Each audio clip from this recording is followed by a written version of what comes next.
Hi, I'm here on day 5.5, 6, going into my postpartum journey with you. And today I don't have a lot to say because it's the same as yesterday. So it's the mid-back mobility, the neck mobility, it's the chest opener still, just because of all the discomforts with rounding over a baby, doing those pelvic dips that I demoed against the bed, coming here passively and going to neutral.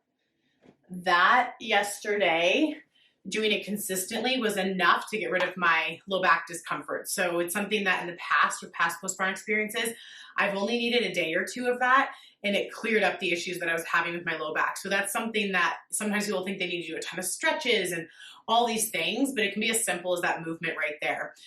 So those are things to decrease some of the pain that I was having. And as I talked about already, is a lot of the movements that we're doing is to get us out of any discomforts we're having, but to also start helping us functionally move. And what I mean by that is to be able to walk around the house without having pelvic pain, to be able to pick up your toddler if you have one without there being discomforts, being able to get out of bed, because as you know, the first few days, it's like a whole scene to get out of bed and roll out of it.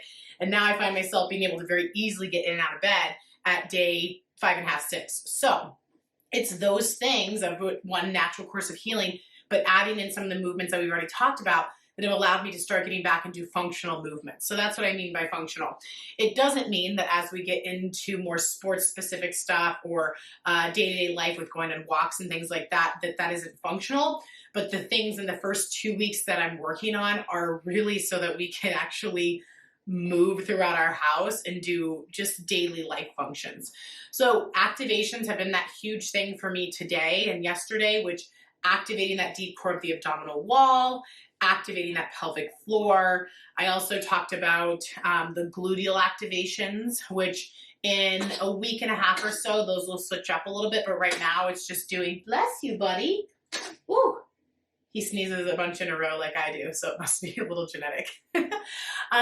So the glute work. So glute bridges is something that I have today actually started doing on the ground just to have more of a firm surface.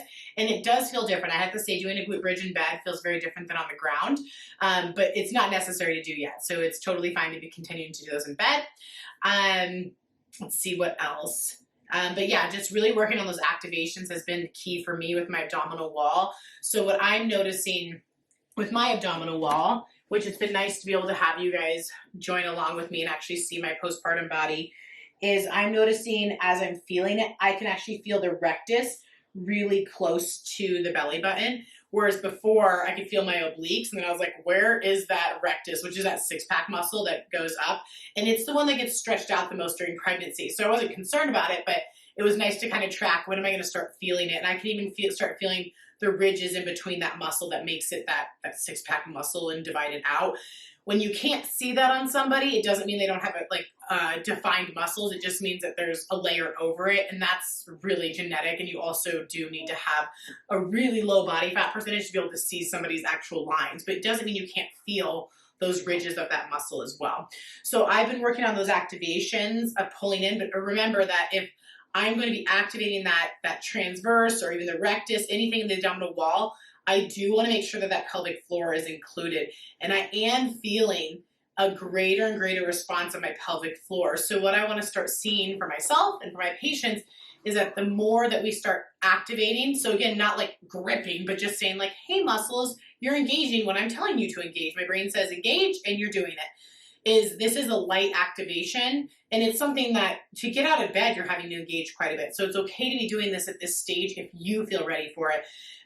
But these activations, what we want to look for is not just like this strength or even just shift in tissues, but it's that you feel more connected. And when you say, hey, turn on pelvic floor, hey, turn on abs, that they do it. So again, it's not that they're not engaging, because you can't just walk around and be continent, meaning that you're not pooping and peeing when you don't want to be. Like, you want to be continent, that you can control that. And you can't do really anything without your abdominal wall engaging, like even move your arms. So it's not that those aren't working, but we want it to also be that when our brain says work and our brain says activate and how much, that we're able to connect to that.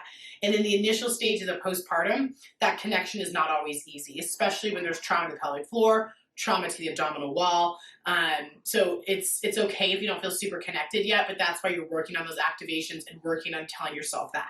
Now, if you're having a hard time with that connection, I work on this every day with patients. So I have a really, even though my body went through a lot, I have a lot easier of a connection usually than some of my patients, is touch that area. So if you're trying to engage, let's say you're on your back in bed, put your hand on your belly where you're engaging so you can feel it. If you're having a hard time with pelvic floor, it's okay to put your hand, if you feel comfortable with whatever happened in that region for you, on your perineum. So it's okay to be doing that and engaging and seeing how things feel. Oh, we have a visitor.